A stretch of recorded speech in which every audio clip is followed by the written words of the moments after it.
Hello students, हम पढ़ रहे थे क्लास 9 का history chapter 2 socialism in Europe and the Russian revolution.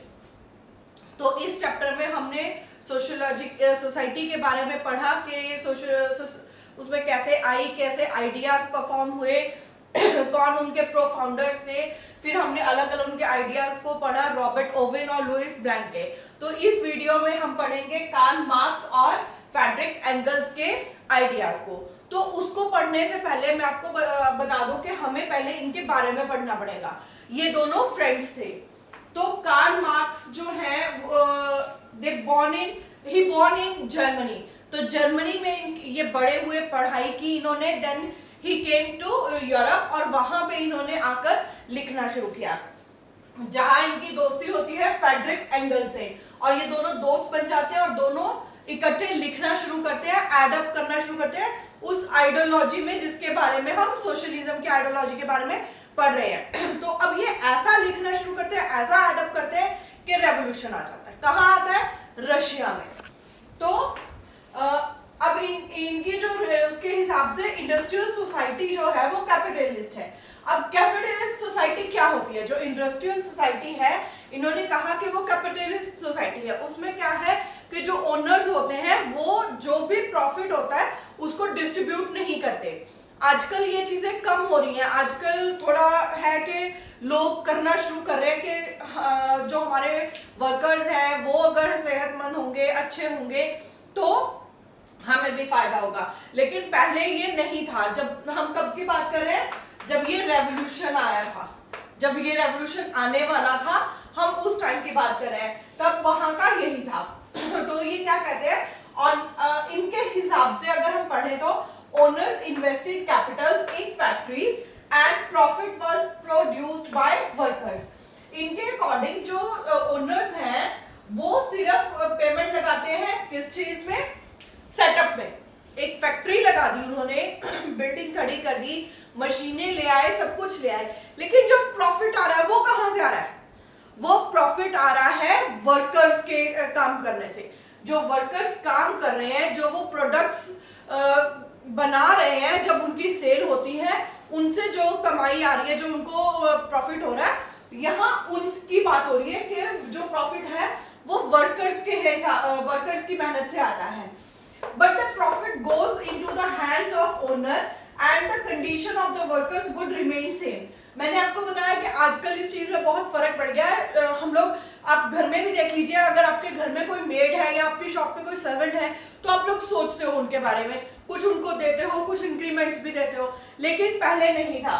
तो क्या करते थे ओनर्स? वो उन्होंने फैक्ट्री बिल्डअप कर दी, एक सेटअप लगा दिया, लेकिन जो भी उसका प्रॉफिट है वो सिर्फ अपने पास रखते थे।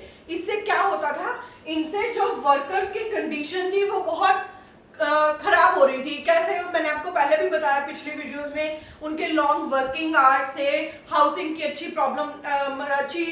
फैसिलिटीज नहीं थी, उनको कम वेजेस मिलते थे, एजुकेटेड नहीं थी। तो ये सारी चीजें उसमें आ रही थी। अब ऐसी सोसाइटी की अब अगर हम कहें तो कैसे होगी development? Marx believe that workers are required to free themselves from capitalist exploitation. Workers had to construct a radically socialist society. Marx ने इस चीज का सॉल्यूशन बताया। मेन जो मैं आपको बोलूं, इस रेवोल्यूशन का जो बेस बोले तो कार्ल मार्क्स को माना जाता है कि कार्ल मार्क्स का इसमें ज्यादा कंट्रीब्यूशन था। तो उन्होंने कहा कि वर्कर्स को खुद अपने आप को इस चीज में से आजाद करना होगा। अगर वो यहाँ से निकलेंगे, वो इसको ओवरथ्रो कर लेंगे, तो ही उनकी जो है हालत सुधर सकती है।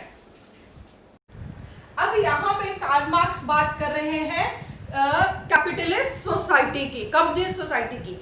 अब ये क्या है? रशियन सोसाइटी जो है वो कैपिटलिस्ट सोसाइटी से कम्युनिस्ट सोसाइटी में बदलने की प्रोसेस है। कैपिटलिस्ट सोसाइटी से कम्युनिस्ट। अब ये कैसे होगा? अब ये जो प्रोसेस है, इसमें जब गवर्नमेंट हेल्प करेगी थ्रू सोशलिज्म, तो उसे हम कहते हैं कि एक सोसाइटी का निर्माण होना। लेकिन ये कब होगा? जब वर्कर्स इसको ओवरटुक कर लेंगे, जब वो सारे प्रोसेस को, प्राइवेट प्रॉपर्टी को ओवरटुक कर लेंगे वर्कर्स, तब ही जाकर ये हमारी सोसाइटी बनेगी, कम्युनिस्ट सोसाइटी बनेगी। तो इसमें एक गवर्नमेंट का बहुत बड़ा रोल रहता है।